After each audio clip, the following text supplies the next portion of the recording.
यीशु और उनके शिष्यों ने गलील झील पार की। वे एक ऐसे व्यक्ति से मिले जिसके अंदर बुरी आत्माएं थीं और जो कब्रिस्तान में रहता था। वह लगातार चिल्लाता रहता था और पत्थरों से खुद को। यीशु ने 2 आत्माओं से कहा कि वे वहां से चले जाएं।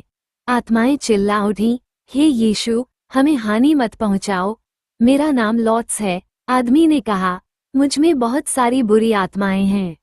जी, ठीक है, तुम्हें उसे छोड़ना ही होगा। यीशु ने कहा, तुम्हारे पास कोई विकल्प नहीं है। दुष्ट आत्माएं डर गईं। पास में सूअरों का एक बड़ा झुंड था, तो फिर हमें सूअरों में भेज दो।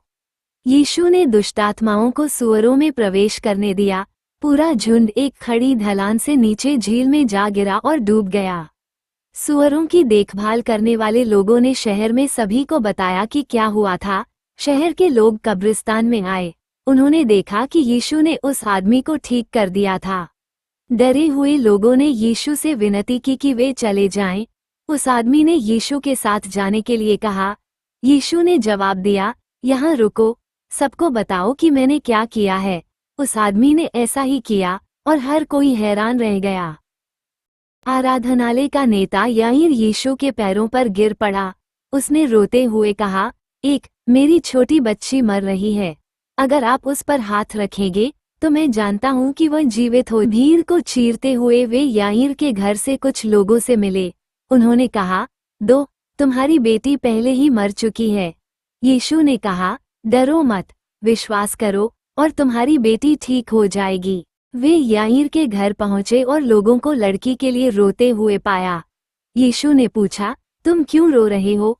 लड़की मरी नहीं है, वह तो बस सो रही है। लोग उस पर हंसे। यीशु और उसके 3 शिष्य, पतरस, याकूब और यूहन्ना, याईर और उसकी पत्नी 4 के साथ घर में गए। छोटी लड़की वहां लेटी हुई थी, जैसा कि सबने कहा था। यीशु ने उसका हाथ थाम लिया। फिर उसने कहा, छोटी लड़की, खड़ी हो जाओ। 5 और वह खड़ी हो गई। वो कमरे में इधर उधर घूमने भी लगी। याईर और उसकी पत्नी आश्चर्यचकित थे। यीशु ने उनसे कहा कि वे किसी को न बताएं कि उसने क्या किया है। अब यीशु ने कहा, मुझे लगता है कि इस लड़की को कुछ खाने की जरूरत है।